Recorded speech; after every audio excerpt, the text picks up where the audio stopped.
गर राख्नलाई सुखले।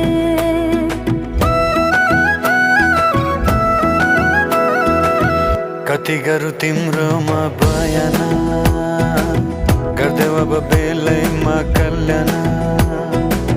कति गर्छौ बयान मुखले, आट गर राख्नलाई सुखले।